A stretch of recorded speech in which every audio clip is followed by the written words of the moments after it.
Hey there, Mr. Redder here. Welcome back to another episode of Reddit Podcast Stories. Our first story we'll be reading today. I prevented my nephew from getting bit by a rattlesnake. Now his mother is furious with me. After that, entire class skips optional early start to lab. We were given an hour for lunch and we're going to take all of our time. And after that, am I the jerk for showing up to a party with my pregnant wife that my infertile ex was at? Now for every thumbs up this video gets, one Karen gets bit by a rattlesnake. Oh come on Reddit boy, that's just not cool. So please smash that like button and subscribe and turn on notifications for new stories from Reddit every single day. I prevented my nephew from getting bit by a rattlesnake. Now his mother is furious with me. My 11-year-old son goes to a skate park after school with his friends, which includes his cousin, my nephew, Jack, who's also 11. I went to pick up the boys when I saw a crowd of the kids by the fence. I went over and asked what was so interesting, and they pointed to a snake. Not just any snake, but a rattlesnake. They had never seen one before, maybe outside of a zoo, and I assumed they were trying to get it to strike because they didn't think they'd get bit. I told them all to get away from it, and they did, except for Jack, who actually got closer with his phone. I think he wanted to get a close-up video of the snake striking. I yelled at him to get away, and he told me to hold on. I took him by his arm and pulled him away. He gave me this angry stare. I told him, "What the heck? That snake could hurt you." He gave me the silent treatment until his mom picked him up. Then 20 minutes later, she called me up in a rage about how I grabbed him and did this and did that and hurt him, etc., and I'm not his dad. I asked her if her sweet little angel told her about the rattlesnake that he was provoking. She said, "What snake?" I hung up. She called up again and said that I still owed her and Jack an apology for handling him. I told her to buzz off and check his phone and see if I did any of that stuff, as his camera was recording everything. An hour later, my brother called me up and said what Jack did was stupid and he was happy I was there, but I still owed his wife an apology for telling her to buzz off. I said I'm not apologizing for nothing, at least until she apologizes to me for coming at me sideways twice. To be honest, I don't even care because I don't like her anyways. He apologized and I said not acceptable. She needs to apologize. Your sister-in-law needs to apologize and to learn that you don't just listen to kids then go nuclear, you ask questions. If she had asked questions like a normal human, then she would not have gone nuclear. She has issues and she's teaching her son that he's a precious being that no one can discipline. I mean, seriously, it was a rattlesnake and you were yelled at for handling him. Yeah, she owes you a big apology and also needs to take some anger management and parenting classes. She's teaching her kid that he can lie and she will go full nuclear, rather than teaching her kid about the boy who cried wolf. Entire class skips optional early start to lab. We were given an hour for lunch and we're going to take all of our time. I'm a second-year veterinary student. This is the time when we start our live surgery labs. We work in teams of 3 students, a surgeon, an assistant, and an anesthetist, and are obviously overseen by certified specialists, anesthesiologists and surgeons, and many experienced vet nurses as well. We have lectures from 7 a.m. to 11 a.m. Lunch is 11 to 12. Our lab begins at 12 p.m. sharp. However, we were told we have the option to come to lab early and begin. It became very clear after the first week this is an expectation, not an option, that we will skip lunch or eat during lecture and come straight to the OR. During one lab at 11:50 a.m., the anesthesiologist yelled at a student for a few minutes in the pharmacy area while getting drugs for the lab for not having his patient ready and waiting in the induction room 10 minutes before lab even begins. And this group was set to induce during the last wave, normally 1 to 1.5 hours into lab. There's no reason to be an hour early when your group is final wave. Being on time is sufficient, and they were actually still early. Our class has been getting berated by this anesthesiologist as well as some of the surgeons in this lab. Just as one example, a student surgeon asked for help. A surgical resident came over from another patient to help, and she was now not sterile. The resident told the student she was holding her forceps wrong, proceeded to grab them from her hands, and then made the student leave her patient on the table to re-scrub, re-gown, and re-glove, and open a new instrument pack, all because she wanted to ask a question. This is a common technique they will use on us when we've done something incorrect to get us to remember it next time. Well, the entire class is fed up with this. Our class called a meeting about it, and we all decided we're all going to start showing up to lab at 11:50 to 11:55 a.m., only 5 to 10 minutes early. Not for petty reasons either, but it's a matter of patient safety as well. Several students have fainted from skipping lunch to go and operate instead. We were given 11 to 12 for lunch, and we're going to take all of our time. So that's what we did. At 11:40 a.m., one of the surgeons came to our lecture hall, where the majority of us stay and eat lunch, and asked us why we're not in the lab yet. A student at the front of the room said simply, "Lab begins at 12 noon." The surgeon gave us a long spell about professionalism and how we're all being inappropriate and putting our patients at risk, and she left.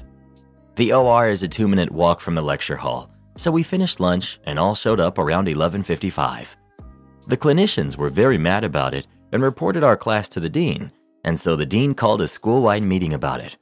Some of our classmates spoke eloquently about our reasons and our actual patient safety concern, turning it right back on the clinicians citing patient safety. And the school claims to care immensely about student mental health, and cutting our break/lunch is no way to support us. Beyond that, the schedule says we begin at 12, and we're still showing up a few minutes early to ensure we can begin right at 12. Ultimately, the dean just released a statement saying they cannot force us to begin lab an hour early, and we will start at 12 when the dean's office scheduled lab to begin. It's a small win for us. Certainly we will face backlash, but we have a break to eat at least. Our class is known for not putting up with BS from the school. We got a dinosaur of a professor fired for the inappropriate comments she made to a student during the middle of a lecture. After she had terrorized students at this school for decades, she forgot our lectures were automatically recorded on Zoom during lockdown. We're hated by the clinicians, but at least the classes behind us are having a slightly better time. Edit. About the fainting thing. Yes, from skipping a single meal, most healthy adults shouldn't faint. Add on top of that the mental stress of operating for the first few times, the heat from the surgical lights, being covered head to toe in a non-breathable sterile barrier which traps in your body heat, a mask putting that heat back on your face, having to stand relatively still in one place for hours, no access to water for hours. You can't move your arms out of the sterile field, so limited and no stretching. Plus the sight of blood being a common trigger, and you have plenty of lightheaded and fainting students. Skipping food is added insult to injury when you last ate at 6 a.m. and it's now 4 p.m. and you haven't had water since noon, and you're overheating and stressed. Not to mention, vet school is a conception of type A high-achieving perfectionists with chronic stress from constant high-stakes exams. Fail and you're out of the program, some of which are right before you go off into operating or maybe occurring the next day. Rampant anxiety and depression, sleep deprivation from our schedule, and/or insomnia. I know several classmates with disordered eating or full-blown EDs. It's not merely an isolated incident of skipping lunch one time. Am I the jerk for showing up to a party with my pregnant wife that my infertile ex was at? I, 35 male, used to be married to my high school sweetheart, Kelly, 35 female. We got married after undergrad, and overall I would say that we were really happy. The biggest conflict that I would say we had was the topic of having kids. Not the idea of actually having them, but when. I've always wanted to be a dad and wanted to have my kids while I was still young enough to run around with them while they were kids and to have a good relationship with them once they were older. Kelly brought up a lot of good points about needing to get married, living fully on our own, and being out of debt first. For about 5 years, I worked a job I had no passion for, solely because of the large paycheck, and I was able to nearly wipe out our debt completely. We didn't have a lot to begin with in the first place. Then Kelly said she wanted a house, so we got one. Then a few months in, she talked about wanting to go to grad school. Even though we often fought about having kids, in the end, I always supported her choices because I didn't want her to resent me. I would often ask her if Kelly had ever changed her mind about wanting kids, but she assured me that she still did, just not now. I asked when would she be, and it always felt like she kept moving the goalpost whenever she'd list her requirements, and that I was painted as a jerk for pressuring her to have kids. Unfortunately, after weeks of not feeling well, Kelly was diagnosed with an illness. It was rough, but I stood by her and she pulled through, but the cost was her fertility. I felt like a jerk again because a part of me resented Kelly for not agreeing to have kids sooner. And that resentment grew when Kelly refused to look into using a surrogate insisting that either we were both the biological parents or neither of us were. In the end, I couldn't take it and just divorced her. A lot of people called me selfish, they called me other names, etc. But I just wasn't sure if this was something that I would be able to truly let go of. I let Kelly keep the house and I moved out of town. Eventually, I met and fell in love with Angela, who's 32, and shortly after moving in together, she got pregnant, so we got married. She's entering her 3rd trimester with our baby, and I'm so excited. A friend back in college moved back to the States and wanted to have a small party to see everyone. He invited Kelly and me, so I checked in with him privately and asked if it would be okay to bring my wife, and he said that it was cool, so I did. This was the first time I saw Kelly in person for years, and she looked well enough. I was polite but kept my distance and thought everything was good until the next day when I got a barrage of texts and DMs blasting me for having the audacity to parade my heavily pregnant, new, younger wife in front of my infertile ex-wife. I had no malicious intentions, and it has been a few years. Plus, I asked beforehand just to double check, so am I the jerk? ETA talked about this with someone in the comments. Kelly said it would be too upsetting at the idea of me having a baby with another woman, regardless of how the child was conceived. It was either adopt or nothing at all. I honestly felt like there was no way we could progress in the relationship without one of us resenting the other, so I filed. If she truly didn't want kids, she put on a great performance.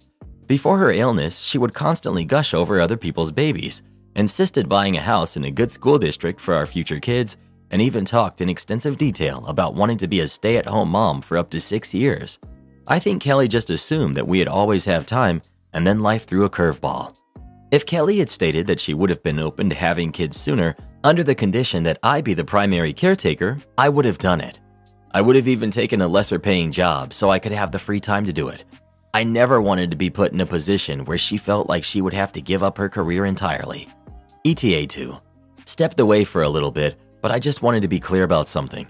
I did not leave Kelly while she was still sick. It was a year after she was healthy again, and we had been in therapy for months. Not the jerk. You divorced. It doesn't sound like you did her over in it, and you each have your own lives now. She should have known having kids was important to you, since that was obviously a wedge issue in your relationship with her, so she shouldn't have been shocked that you went on to achieve that goal. Also, 32 is essentially the same age as 35. It's not like you showed up with a pregnant 20-something. Not the jerk. It's sad that Kelly is infertile, but you didn't bring your wife to rub her infertility in her face. You reached out to your friend and you got the okay. Just block anyone sending you those kinds of texts. Also, from what you wrote, it sounds like Kelly never wanted kids and she kept leading you on with the hope that you'd eventually drop the issue. Divorcing her was the right move too. If not, your resentment would have kept growing. Am I the jerk for paying for just my meal so I wasn't stuck with everyone else's bill? I was lucky enough to get a great job after I graduated. I make pretty good money and my job is challenging but fun. Some of my friends didn't bother with college, and some who did go chose less lucrative fields. I'm not rich or anything. I'm not buying a Porsche anytime soon. I just have a good salary and very few bills since I still live at home. I got a very nice hiring bonus when I was recruited, and I took my friends out for what I made clear was a one-time celebration. Every once in a while, I get together with my friends and go to a restaurant. We usually end up splitting the bill. I don't drink a lot, so I might have a beer with my meal, but that's it. I know they don't all have disposable income like I do, so I usually also cover the tip. They tend to go overboard. Like one girl orders 5 or 6 drinks over the course of the meal, and she will order appetizers for the table. I never eat the appetizers because they're almost always deep fried, and I tend to avoid that stuff. It's also common for one of us to leave and just cash app or leave money for the bill. Last Saturday, we went out to a nice Mexican restaurant. The food was excellent and my margarita was delicious. That girl brought her girlfriend and a couple of the guys brought their girlfriends. I mentioned that I had to have an early night. After we finished eating, I hung around until everyone started ordering more drinks and desserts and all that. And I'm not joking here. One girl even ordered a to-go meal for her roommate. I excused myself and went to the bathroom. Afterwards, I paid my bill at the front of the house and bailed. I started getting texts about 45 minutes later. The bill came and they wanted to split it. I told them I had already paid my share and I had to leave. My bill was $55, including the tip. The 3 guys and the girl were going to be splitting the remaining $640. They wanted to split their guest's bill as well. The other guy who didn't invite someone was saying it wasn't fair for him to split the bill when I didn't. I said that I had paid for my food bill and I wasn't going to give more. They ended up each paying their own bill, and one guy ended up paying for his dates, and her roommate's food. He's especially salty about the situation. The other single guy also ended up just paying for his own stuff, and he's also in their bad books. I feel bad for leaving without saying goodbye, but if I stuck around, I'd be subsidizing food for strangers. Not the jerk, but I feel like you should have gone back to the table and said, "I paid for my portion. Good to see you guys. I have an early morning." Other than that, you're not expected to pay for anyone else's bills, so they have no cause to be upset. Am I the jerk for dressing casually to a work dinner? My girlfriend, Lauren, has a great relationship with her boss, Chelsea. Actually, really friendly outside of work. They go to dinner or lunch together and discuss both work stuff and real talk. Even though Lauren always looks very clean and put together, she also isn't a very professional dresser in my opinion. Not the way an office lady usually looks. She rarely wears makeup, keeps her hair in a short cut and does nothing to style it, and wears only pants to work, never a dress or a skirt, and only button-downs and blazers. I love her, and I love that the work environment she's in lets her feel comfortable enough to dress like this. She likes makeup. She just likes either to be barefaced or to go for dramatic looks that aren't appropriate for the office. Rarely, she'll put on some lipstick and basic contouring. Those two facts together made me think when she invited me to join her at a work dinner on Tuesday that it wasn't a formal occasion. I asked Lauren what was she wearing, and she said nice slacks, a button-down, and a blazer, telling me that I would be fine to do the same. Plus, on FaceTime, she had metallic eyeshadow and white eyeliner on. So I dressed in dark blue jeans and a plaid flannel button-down. When I showed up, I quickly realized not only was there more than just Lauren and Chelsea, but I was the only person wearing jeans. Not that it was easy to see that, especially once we were all sat down. One of Lauren's coworkers was wearing a polo and khakis though, which I felt was equal to my outfit. No one looked twice at my clothes and we all had a good time. It was a non-issue. Lauren and I had planned on her following me home so she could stay the night with me. But when we got to our cars, she said she didn't want to anymore because she was mad I didn't dress appropriately to dinner. I said I dressed just as appropriately as she did because there was nothing business appropriate about wearing white eyeliner. She just laughed in my face at that and told me to buzz off. I tried texting and calling her, but she just told me to leave her alone and refused to discuss the fight instead of just shutting me down. Edit. No, not all women need to wear skirts to be professional, but you match the formality of your boss in the work, and Lauren is the only woman in the office that never wears a dress or a skirt. Contrast where Chelsea always does. No, she doesn't need long hair to be professional, but there needs to be some styling to it, something to give body or make it look less like she just ran a brush through it and called it a day. It wasn't a lumberjack-style flannel, it was black and white and pressed nicely.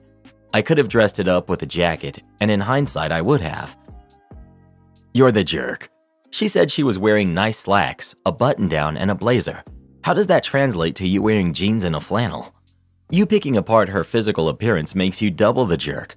Why do you think she needs to wear makeup and have special hairdos for work?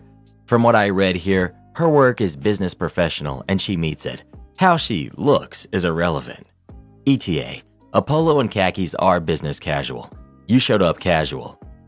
Am I the jerk for not acting impressed by my wife's accomplishment? I'm 28, male, and my wife, who's 26, female, we've been married for close to 7 years.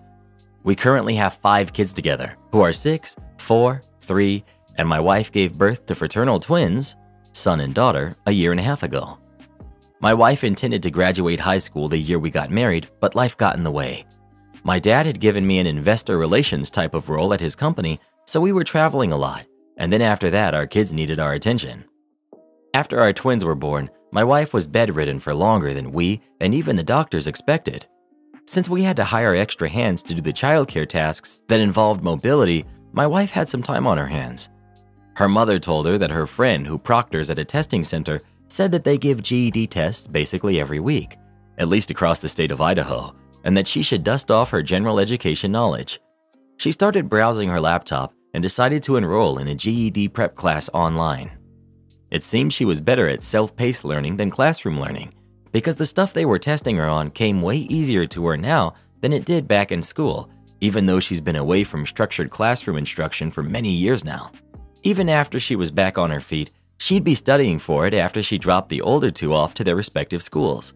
I would see that she was studying, and it looked pretty rudimentary, and I knew that getting a GED basically means nothing and that she probably wouldn't be able to apply it to anything career-wise or commit full-time to community college, where I doubt the job prospects for students are that great right now either. So my wife ended up taking the test, and the other day she bounded into the room and said, "Yes, I passed, yes!" I knew she would since she was doing well on the practice tests, and the GED consistently tests on the same rudimentary topics. I did not gripe at her, but merely nodded at her and went back to answering an important email from a client. My wife seemed to get upset, and I asked her what was wrong. She said I didn't seem that excited, and I said that it's great that she passed, but I've been telling her that it was easy and no big deal. But if she needed something to prove to herself she knew the high school concepts, I guess the money was well spent. She got even more upset and said she worked very hard, and this was the essential building blocks to being able to start a career. Am I the jerk?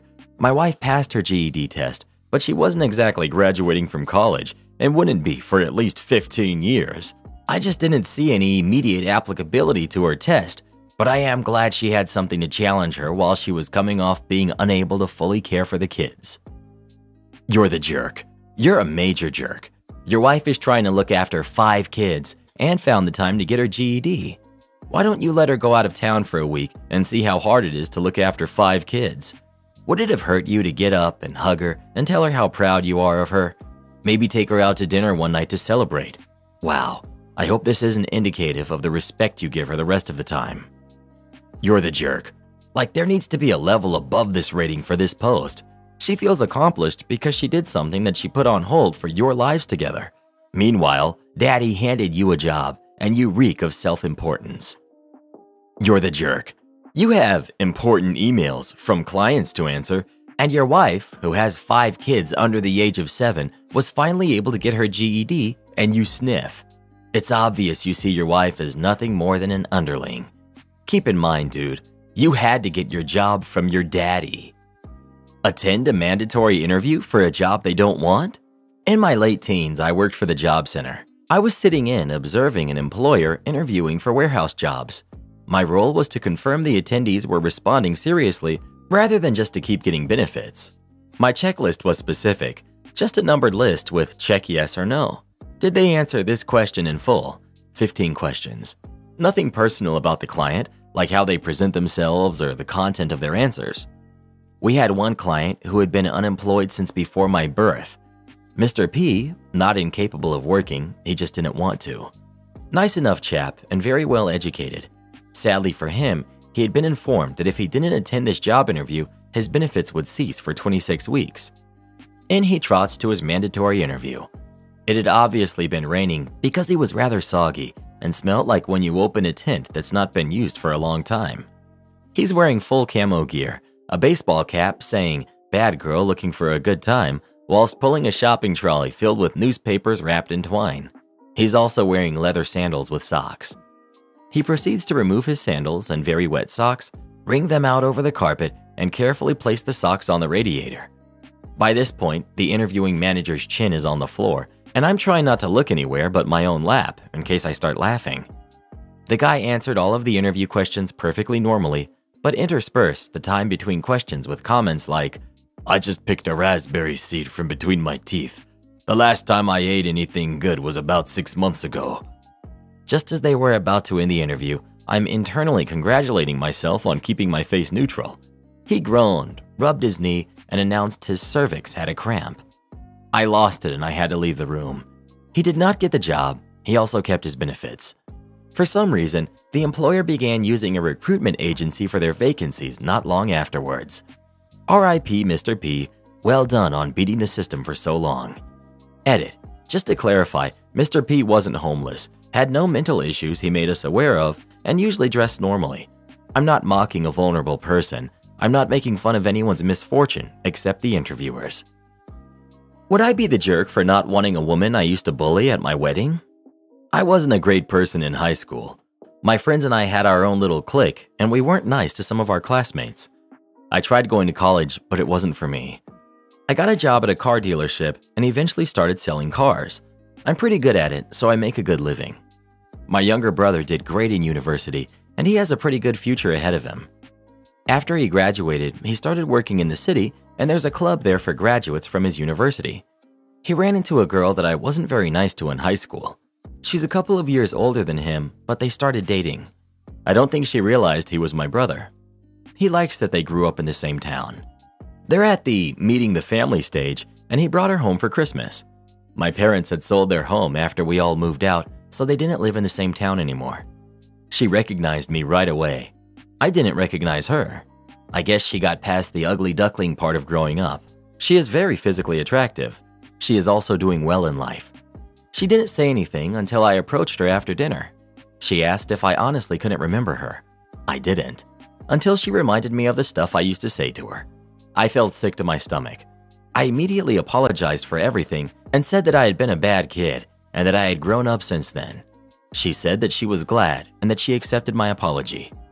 I sent out my wedding invitations recently, and my brother RSVP'd with his +1. I asked him who he was bringing. He said that he was bringing his girlfriend, the girl from Christmas, so I guess she never mentioned me. I kind of want to ask him not to bring her. A lot of my old friends will be at the wedding, and I don't want anything to happen. She forgave me, but I still think it's kind of strange that she never brought up our past to my brother. Would I be a jerk if I asked him not to bring her to my wedding? You're the jerk. You don't sound like you've grown into as much of a better person since high school as you credit yourself with. Ugly duckling phase? You're still in your mean girls phase. You're the jerk. She accepted your apology, and she hasn't told your brother how awful you were or tried to drive a wedge between you. She hasn't done anything to try to get revenge on you, but you still want to exclude her. You're still not a great person. You're the jerk. This is real life, not a Hallmark Channel movie. She sounds like she's grown up past her high school experience, but you have not. What do you think she's going to do at your wedding? Have some big scene where she calls you out? Real humans tend not to do that kind of stuff. Am I the jerk for making fun of my friend for not washing ground chicken? I, male 25, have a friend, female 25, whom I often cook with. Nothing romantic between us. We just like to get together every once in a while. One thing we do is food prep once a month, and every single time I use chicken or a roast, she insists on washing the meat. I've tried on multiple occasions to explain to her that meat doesn't need to be washed before you cook it. She refuses to listen, and she refuses to eat the food we make unless I wash the meat. We got together this morning for our food prep day. She brought a big package of ground chicken. I had chicken thighs and pork chops. As usual, she insisted that I wash the meat. I asked her if she wanted to use the sink to wash her ground chicken before we used it. She said I was being ridiculous because ground meat doesn't need to be washed because the meat gets washed before they grind it. I said she was being silly because that makes no sense. I pulled up a YouTube video of ground chicken being made. Nope, the meat never got washed. She said that it was just one video, so I asked her to find one where they washed the meat. She couldn't. She said that her mom always washed the meat before she cooked it. I asked her if her mom washed the ground meat too. She said I was being a jerk for making fun of her and her mom. We made our food in silence and she left, but she's still mad at me. Not the jerk. The USDA says not to wash meat because doing so can spread pathogens. But maybe check with her on where her mom grew up. Maybe they didn't have the same food safety laws.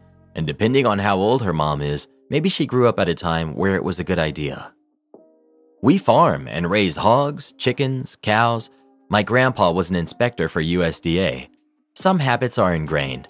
My partner was raised in farming, and some meats still get a quick rinse and the sink gets sterilized. It really isn't the end of the world, just make sure to have strong disinfectant. He's not the jerk, and it's odd, but some people have comfort zones and rituals. Not the jerk, and it doesn't sound like you were making fun of her. Washing meat actually spreads more bacteria unless you're also giving the sink a good scrub each time with something disposable. And cooking your food kills whatever bacteria is on it. If she wants to have this hang up about her food, fine, but she's got no business forcing it on you. Sounds like cooking might not be the best of activities to share. My ex's daughter keeps destroying my relationships on purpose. I, 35 female, used to date a guy we'll call Jacob, 37 male. We dated for 9 months before we mutually agreed to break up. Jacob has a 16-year-old daughter we'll call Emma. Emma's mom is not in her life, and apparently all previous exes treated her horribly. Emma calls me mom. I never had an issue with it even after the breakup, since I knew she didn't really have one and I cared for her. Emma often comes to visit me and stays over. About 2 months ago, I went on a date. Emma found out, but acted really excited for me and even insisted on helping me pick out a dress. We had a blast and even went for ice cream after. The date went well, and I thought things were going good. However, about 1 week later, I received a text from my date calling me a horrible person and telling me to never talk to him again. This happened for the next 3 dates I went on, and at this point, I knew something was up.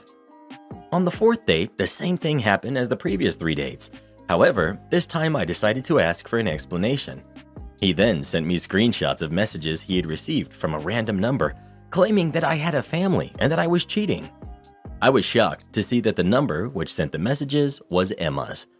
Emma came over later that day, and I showed her the screenshots and asked if she sent this to all my previous dates. She admitted to sending this message to all my dates and apologized, saying that she thought if I got in a relationship, she would lose me. I felt bad and told her that she would never lose me and I would always be there for her. We had a heart-to-heart and then got sushi, and I thought this was the end of it. I went on another date last week. I had told my date about Emma and everything that had happened with her. He thought it was funny and had no problem with her being in my life still. Well, a day later, he sent me a message, and what do you know? Emma had messaged him the exact same messages she sent to everyone else. I called Emma and asked why she did this again when we had already talked about it, and told her that if she doesn't stop, she will not be able to come over to my house for a while, which is something I don't want to do. She got mad and started losing it on me before saying that I should get back with her father because we didn't end on bad terms before hanging up on me. I called her father and explained the situation. I told him that I think we need to get her a therapist as I think our breakup affected her more than we thought. I then told him that until the situation was resolved and she apologized, she shouldn't come over to my house for a while. I would still talk to her, just not see her until she starts therapy. Well, her father was furious. He called me everything in the book and said that while she was in the wrong and should see a therapist, I was a jerk for essentially cutting her out of my life because of it. I explained that it was only temporarily until the situation was resolved, however, he hung up. It's been a day and I feel really bad as I'm the only healthy mother figure she's ever had. However, I don't think I'm in the wrong as it's only until she starts therapy. So, am I the jerk? Support our channel by joining as a member today, and we'll give you a shout out in our next video. Or come watch this video next. You won't believe what Karen does in that one.